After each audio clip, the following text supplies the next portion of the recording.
Welcome to the Karen Kenney Show. Hey, welcome to the Karen Kenney Show. I'm super duper excited to be here today. If you're watching this, you might see that my hair's blowing around everywhere because I got a fan going in the corner because it's hotter than Hades up here in my office. We're in the middle of a heat wave here in New Hampshire, and I just wanted to get this sucker done. So fingers crossed that my internet stays on because it's been going in and out, and it is just like hot as shit, which I love. Don't get me wrong. You might be able to see my face is a little red.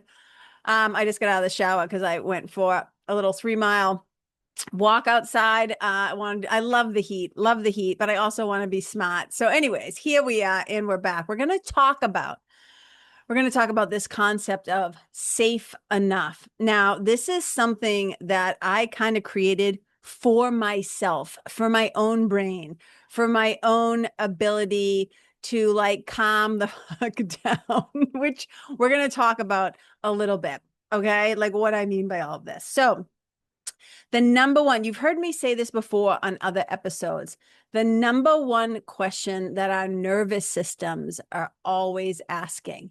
Okay. So when I talk about nervous system, I'm particularly talking about like the autonomic nervous system, which is like the sympathetic nervous system, which we'll talk about a little bit, and the parasympathetic nervous system. I'm going to keep this really like pretty much basic so that you can just get a taste, like a sip, as Linda Ty says, of what I'm talking about. I don't need to make it super intricate for you to understand the essence of what's on my heart and my mind today. And hopefully it'll be helpful and valuable to you too. Number one question our nervous system is asking is, am I safe? Am I safe? Am I safe? Okay. So when we are picking up cues from the world around us, and this started when we were wicked young. That's the thing with little kids and babies, like little toddlers, little kids. We were always kind of looking up at the adults around us, at the people around us, at the environment, and trying to understand, like, is it safe here? Are these people safe, right? And this has a lot to do with how we end up creating relationships and attaching and all these other things, like attaching to our moms, attaching to our fathers, like in healthy and good ways. But we can also end up having like these dysregulated attachment styles too, that they call. Although for me, I just think that we were in the situations that we were in, and we probably as children did the best we could with what we had. So I don't really like to label ourselves too much, but the nervous system is either going to go into sympathetic response, which is like that fight and flight, that like, oh shit, something's wrong, right? We take a look at our environment or the people in it or whatever, and we go into like, oh my God, how do I want to respond to the information that is coming in that I'm perceiving and receiving, right? Do I want to go into fight or flight or freeze or what we sometimes call fawn? Now, if the threat level feels like, this is to me is just common sense, right? If the threat level feels like, okay, I can probably overcome this person, this situation, this place, we might take a fight. Like we might choose fight. We're like, okay, we're going to fight back. If we can't, if we're like, oh my God, saber-toothed tiger, this thing is going to kill me. It's bigger than me. It can harm me or hurt me, this person, etc., this situation, then we might flight. We might run, take off, right? Choose not to like put down the dukes and just run, haul ass, basically, right? If you can't do either of those, sometimes we go into what's called the freeze state, where you literally just kind of shut down and kind of play a possum. You know what I mean? Where you're just like, can't move. And there's more fancy words for these states, okay? But I just want to keep it pretty simple. And fawning is when you kind of just, like I say, you try to befriend the thing that is perceived as a threat. Like, please don't hurt me. I'll be whatever you want me to be, like whatever, okay? So we have these different responses, and sometimes we call these also trauma responses. Okay, that's sympathetic. That's the fight and flight. Then we also have parasympathetic, and parasympathetic is what we call the rest and digest state. Like this is when we go into the relaxation response. This is the response we can experience when we actually are feeling safety, when we're not feeling threatened, when we're not scared out of our minds, when we're not anxious or worried or stressed or overwhelmed. And this is what a lot of the tools, right, that are out there that people use, like everybody from yoga teachers to therapists to somatic body workers to whatever, right? They use different tools that help us to return to kind of a more parasympathetic state. Okay, and that's what we want. What happens sometimes, though, these days is I hear a lot of people saying, well, I want to regulate my nervous system. We need to regulate our nervous system because we have become dysregulated because of chronic stress and social media and our phones and technology and AI and the state of the world and the government and the wars and all the hatred and violence and whatever. People's nervous systems are like jacked up beyond belief a lot of the time. And so there's a lot of talk about like, oh, I need to be regulated. I need to be regulated. I need to return to safety. I need to return to safety. Now, I am also a teacher of some of these things, like some of the tools and stuff that we can use to help ourselves become more regulated. But I'm also a kid that grew up with like a lot of fear. I was also a young adult and an adult that has a lot of fear. I've talked about this on different episodes where I think one of the reasons why, I do the work that I do is I was trying to gather as many different tools as I could to try and help myself mentally, emotionally, physically, spiritually, to bring myself back into a state or a sense of safety and calm. But here's the reality. Now, I'm not saying I'm right. I'm not saying hashtag, I always say hashtag not a therapist. I'm not saying other therapists and other people will agree with this, but this is just what has worked for me. And that's what I share on this podcast. I'm always trying to let you guys know that while nobody can actually pick up the tools and use them for you, nobody can solve your problems for you, nobody can like quote unquote do the work for you, but you absolutely do not have to do it alone. So I love to share things that have worked for me, tools that have worked for me, books, resources, whatever that have worked for me, so that as you're trying to also navigate this whole being human experience, you don't feel like, oh my God, I'm all on my own and I have to figure it all out. You're not alone.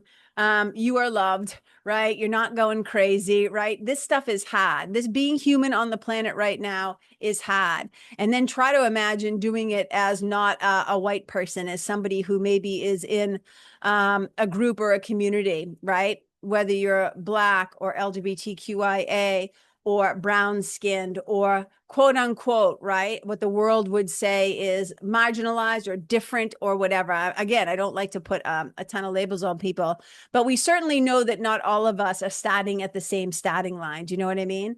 So on top of just like being human is hard, then we have, economic disparity, we have social, we just have all the things that just make it this systems of racism, et cetera, that make everything so much harder for certain groups of people. So one of the things that I can say is that has been even more difficult, right? Meaning more difficult as just as a human, is being female in this world, being a quote unquote girl or a woman in this world. Because here's the thing. While my nervous system keeps asking me, am I safe? Am I safe? Am I safe? I cannot bullshit myself, right? Like I know too much. I've seen too much. And where I have landed is this world, this 3D world, meaning the world that we've created, although we would call it small r reality, it's not capital R reality, right? Here in the dream, A Course in Miracles might call it, here in the illusion, right? The yoga might call it the Maya, the illusion, this idea of, we're all individual separate beings walking around on the planet, right? Being a woman in this world, you do not almost ever feel safe. Now, if you're a dude listening to this and you're like, what do you mean? What are you talking about? Go and talk to some of the women, the girls that you know, right? The young women, the grown-ass adults that you know. And they will tell you non-stop stories of like not feeling safe enough to walk to their car at night, how they use their keys as weapons in their hands, how we're always aware of how we're dressed, what we're doing. Is my drink going to get roofied? Like to try and move through the world, right? And again, this extends beyond, I'm just using a woman because that's something I can talk about in my own experience. I can't talk about other groups of people's experiences directly, although I can certainly listen and try to understand and empathize and imagine how fucking hard it is. Do you know what I mean? To be to be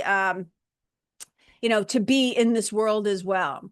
And so we have this conundrum, don't we? Because the nervous system is asking for safety. And I've, like, again, as a kid of a murdered mother, like, when you know that something that brutal, that tragic, that violent, that somebody can beat another person to death is a reality, when you experience it yourself, when you see the violence in the world, the way people talk to each other and treat each other, the way we treat animals, when you just look at it overall, right? There's no part of my nervous system that is sitting there hunky-dory feeling safe.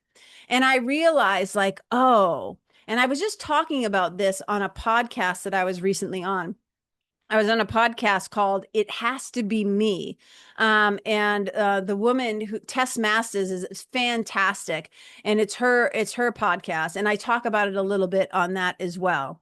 What has occurred to me is that this idea of ideal, quote unquote, safety that I'm hoping to feel here in the human experience, for me, I've just accepted it's probably never going to come, because I've seen too much, I've heard too much, I've experienced too much, I have evidence of too much, right? Cruelty and brutality and violence and hatred and like all these different things. So my goal for me has been to gather as many tools as I can to feel safe enough, to feel safe enough to be able to do what I came here to do, to be able to follow my individual curriculum, to be able to answer the call of my divine assignment, to show up in the world as a creative, to speak and use my voice, to be a teacher, right? To have a podcast, to go out and lead groups, like to help other people as a spiritual mentor, as a coach, etc. Because if I just listened to the fear that my ego and my anxiety like produces all the time, right? Practically shouts all the time, I would become completely paralyzed. I would probably become housebound. I would probably be like terrified out of my mind most of the time. And I'm like, I can't live this way. I have to figure out a way to experience as much physical and psychological safety as possible. I want to be able to move through the world without feeling a constant perceived threat that is so overwhelming that it keeps me from taking action. And when you recognize, oh, the world isn't safe, and your history, your patterns, the way your subconscious works, right? A lot of us kids who had trauma, a lot of trauma, we become hyper vigilant, right? Like, I'm hyper aware of noises, lights, flashes of lights. I'm hyper aware of people's body language, their energy, what they're doing with their face, right? When you grow up in an environment like I did, you are constantly seeking not only verbal, but body language cues, and sometimes even just sounds that alert me to whether or not what's about to go down is going to be something pleasant or unpleasant. Do you know what I'm saying? So I'm always picking up either cues of safety or picking up danger signs. I know I'm not alone in this. So, like, double amen hands if you can relate to what I'm saying. But one of the things that I see is I feel like sometimes we're being sold this bill of goods where it's like, just do these 10 steps, use these 5 tools, and you will become regulated. You will have a regulated nervous system. And I'm like, maybe you, pal, maybe you, pal. But that's not my experience. My experience has not been that I just exist in this little like floaty place of like, oh, now we're just going to put on our floaties and float down the river and drink, virgin pina coladas or whatever. Like, no, that is not my experience. My experience is that I tend to be, like I said, hyper aware, hyper vigilant, and being constantly regulated for me finding constant safety, like where everything is just like, oh, like, yeah, I can just, you know how like an animal, like a cat will all of a sudden give you its belly and open up. And, I was recently doing something with some people where we were trying, it doesn't matter, but just ponies were involved, a pony and a little miniature donkey. And I was listening to all the horse people, and they were saying that horses out in the wild, and this was something somebody said to me. I'm not quoting it as the truth, but this is what somebody said to me: that horses out in the wild will often walk for like 18 hours at a time. They will not bed down. They will not lay down and rest unless they feel safe. And I started to think about this, and I'm like, yeah, that sounds like people too. I know people who go, go, go, go, go, go, go, move, move, move, move, move. Everything's fast, everything's quick. Don't stop, because if I stop, I'm going to have to feel some things. And what I'm going to feel is I'm not going to feel that I am not safe. You know what I mean? So rather than me just trying to feel regulated all the time, I discovered that number one, I don't have to feel 100% safe all the time. I just need to feel safe enough. And I'm not waiting for this perfect, like, little island of regulation in my nervous system.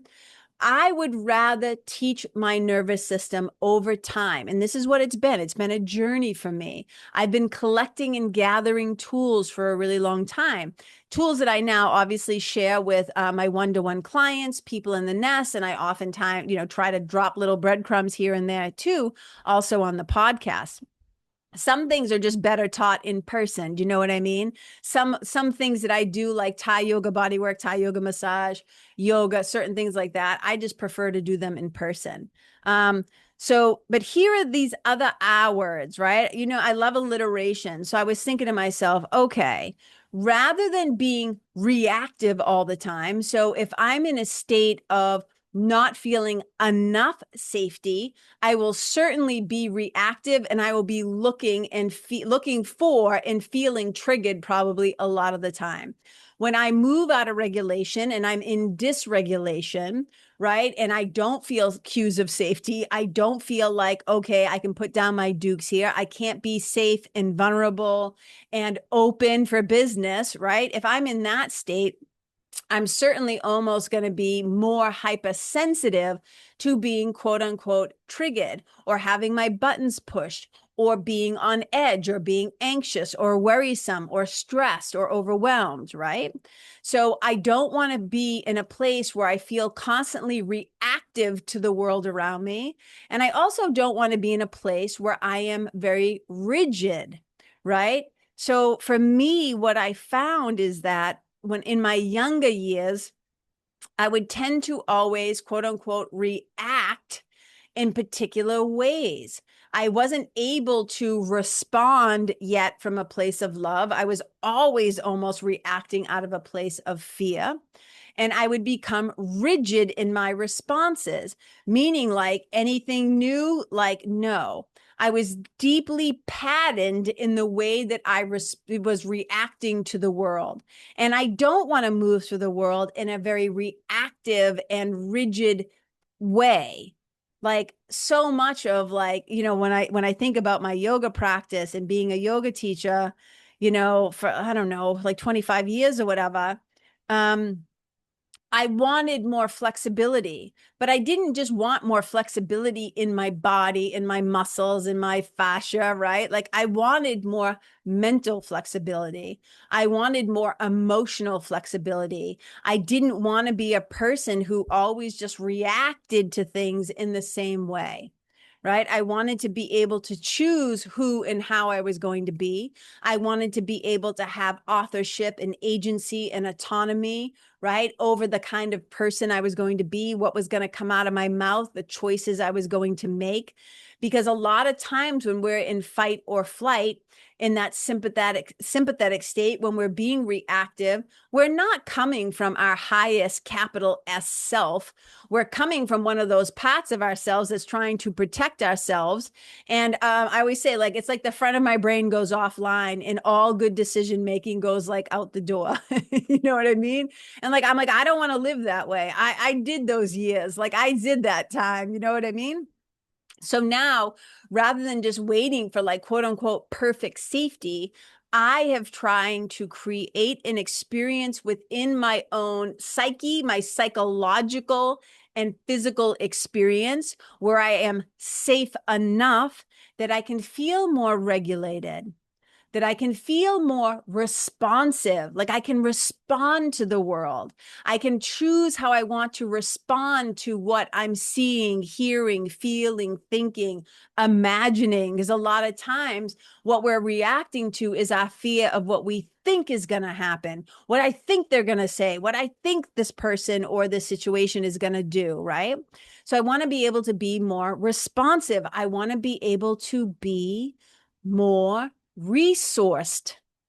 You know, when we're little kids, we don't have a lot of tools. So we just do our damn best to survive. And a lot of the things that we do, those survival strategies that we picked up as kids, walking on eggshells, fawning, making ourselves small, trying to be the good kid, trying to be the one that doesn't need anything, whatever. There's 1,000 ways, right, that we can like react to our circumstances as children when we feel out of control.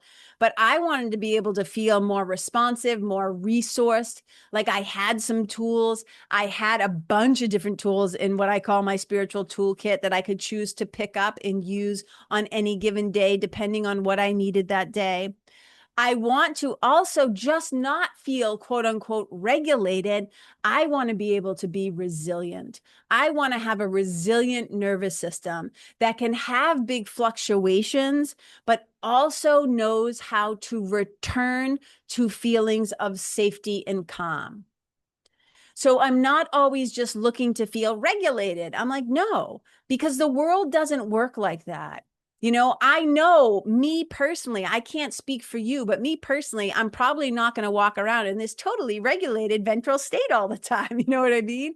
It's like I am going to have spikes of energy where my heart starts to thump and, you know, I become aware that it's a little harder for me to swallow and I'm like a little more hypersensitive to my environment. And then it's like, okay, what do I need right now?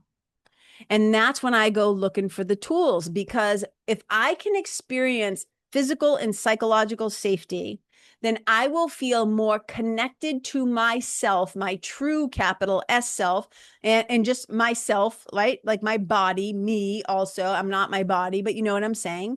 I will feel more connected to others that I am in relationship to, and I will feel more connected to the world around me.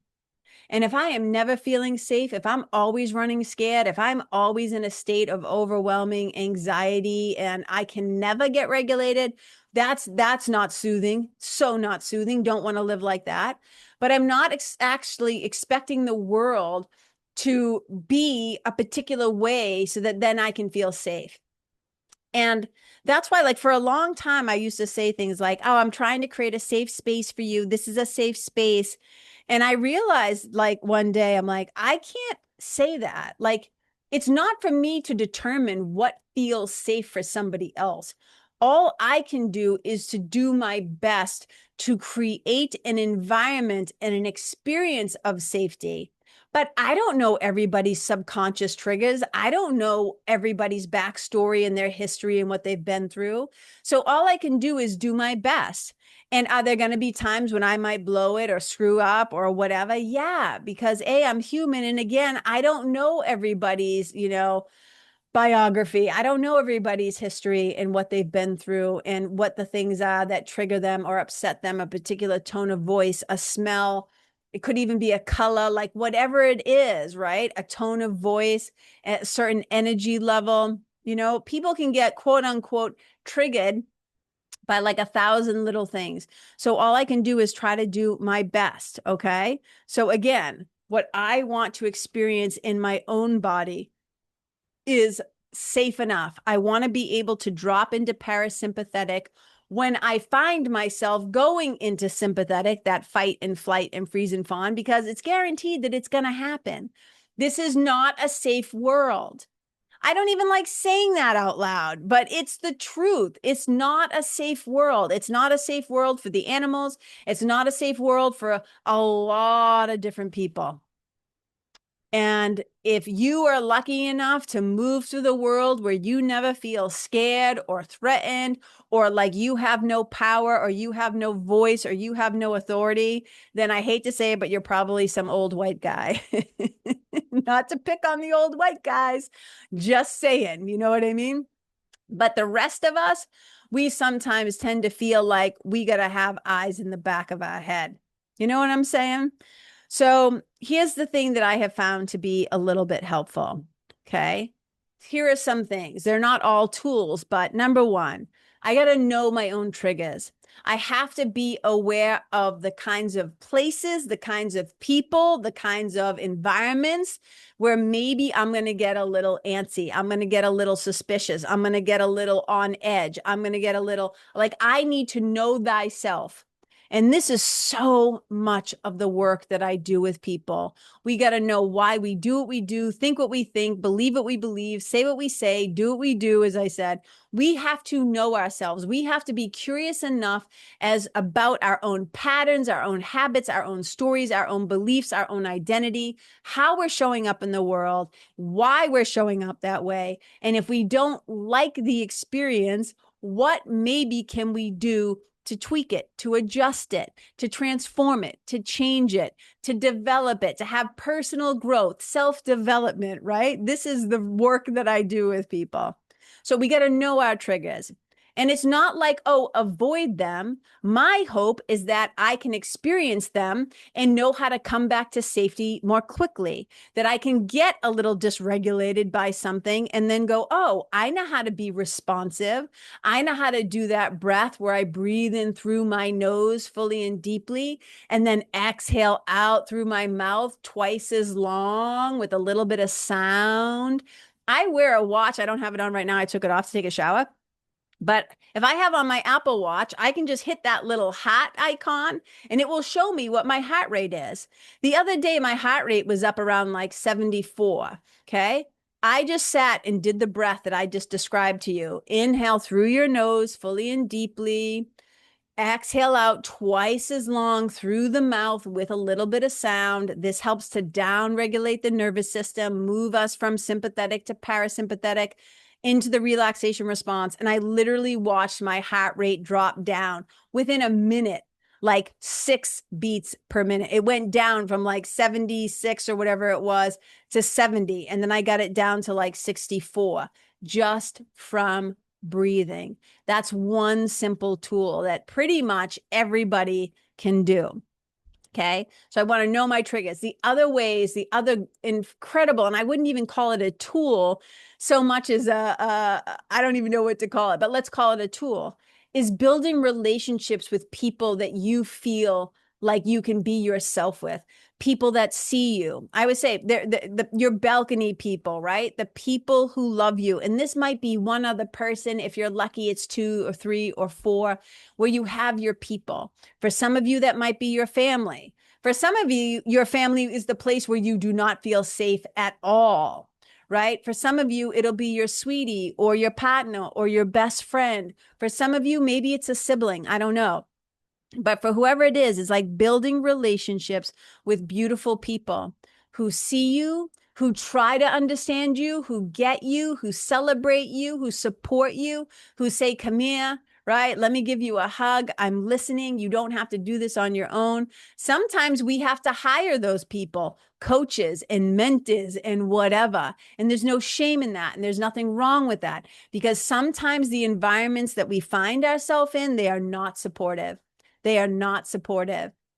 And you need to have somebody who can be in your corner, like Rocky to, like, I always say in the Rocky movie, Mick's in his corner, like, you know what I mean? And he's like cheering him on. And he's pointing out some ways to help him grow and develop and become better, right? The other thing is, so one, knowing your triggers, knowing what might upset you, and then gathering some tools to be able to when you do get triggered or dysregulated, to bring you back to psychological and physical safety. 2, relationships and people. And then another thing is that body awareness, right? Body awareness techniques are incredibly helpful. whether that's somatics, whether that's yoga, whether that's breath work, pranayama, breathing, whether that's EFT tapping, emotional freedom technique, right? Whether that's bilateral stimulation, whether that's like, peripheral vision and going out, whether it's hypnosis. I mean, there's a shit ton of tools out there to help us learn. But I want to say this to me, and again, I might be wrong. I don't want to just blame I don't want to ever have to blame my behavior on my trauma and say, well, I'm just reactive because it might be true, but I want to be able to be aware enough that I am noticing that I'm being reactive, and then I can choose to respond instead. I don't want to be stuck in rigidity in my patterns, in my habits, in my ways of being that are causing my own suffering or inflicting myself on other people. I can't tell you how many times I heard growing up, that's just the way he is. That's just the way she is. That's just the way that they are. Like everybody else had to fucking suffer because this person had no emotional intelligence. This person never bothered to take a look in the soul mirror. This person never bothered to pick up a book and read it. The person never went to therapy. They never got a coach. They never fucking took 2 seconds to look at themselves and realize that their way of being was bullying and traumatizing and awful for other people to have to be around. Double amen hands if you know what I'm talking about, right? So part of how I also try to experience safety is creating more safety in the world for animals and for other humans to find their way home to. Do you know what I mean? We can try to be a safe place for other people, to show up in curiosity instead of judgment, to listen maybe more than we talk, which I know it's funny right now, me saying that because I'm talking, but it's a podcast, right? But to be able to, quote unquote, hold space for people when they're going through a thing and to just be there. You might not always need to know the quote unquote right thing to say, but can I hold the space? Can I be there? Can I be a container for somebody else? So I hope that this is landing for you in some way, that this resonates for you in some way, that this concept of being safe enough, that we're not waiting to feel perfect safety before we go after our dream, before we say yes to being on the podcast, before we say yes to starting to write the book or join the club or start the project or start a business or say yes and go on the date. I had a friend the other day write to me out of the blue, and they just said, I'm going on a first date. They're like, Karen, I'm going on a first date. Karen, I don't like first dates, right? And I just started laughing and I wrote back and I was just, trying to be a safe space for them and say some things and make them laugh and loosen up and try to enjoy the experience. Because you never know, that date could lead to falling in love. And how exciting is that, right? But the ego mind gets involved and it goes into it time travels into the future and it starts to worry and get nervous, or it time travels into the past and it goes into shame and blame and guilt and weirdness. And I blew it that last time and it's not going to work out. And I'm like, dude, let's be in the present moment. Let's just experience this, this is kind of exciting. Tell me more, it was pretty cool. So we're not always going to experience perfect safety. But if we can use some tools, if we can find our people, if we can become aware of our own triggers, our own anxieties, our own fears, and use these things. And if you're like, I don't know how to do this, KK, please, for the love of all things holy, join the nest. It's $50 a month. I can probably help, right? Sign up. If you hate it, you leave after 1 month, right? Find out more about working with me one-to-one in the quest.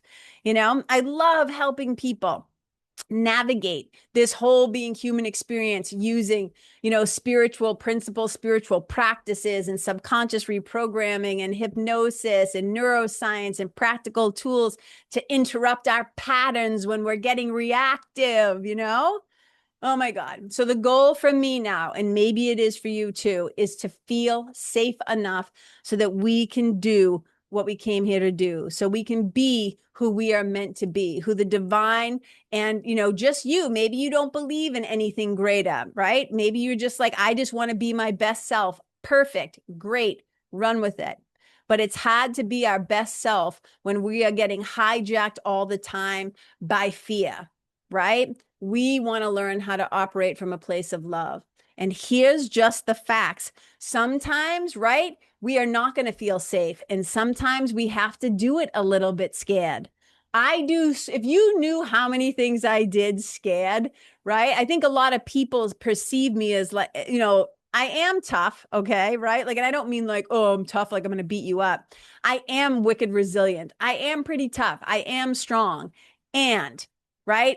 And I have a lot of patterns and habits in my nervous system of being scared.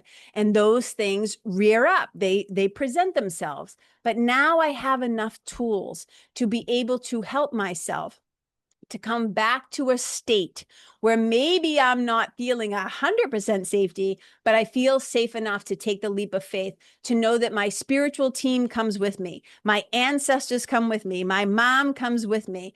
God, Holy Spirit, my inner teacher. Because so much of safety for me is learning how to trust myself. I can't always trust other people. I can't always trust the rest of the world, but I can trust myself. I can trust the inner voice, the inner teacher. I can trust God and source and the divine, or whatever you happen to call it, the universe.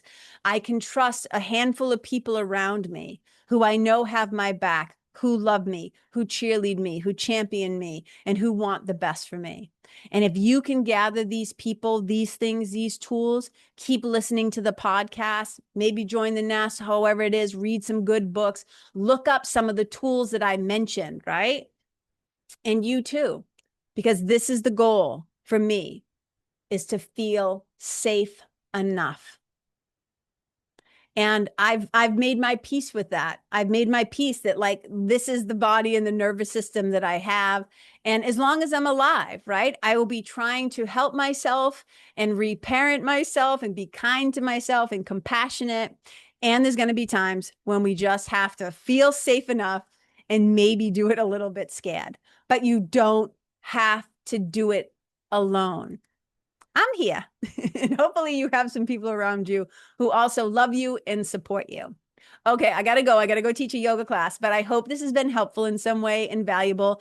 And if you listened to this and you thought, oh my God, this is great, or whatever, this was valuable, this was helpful, please share it with somebody.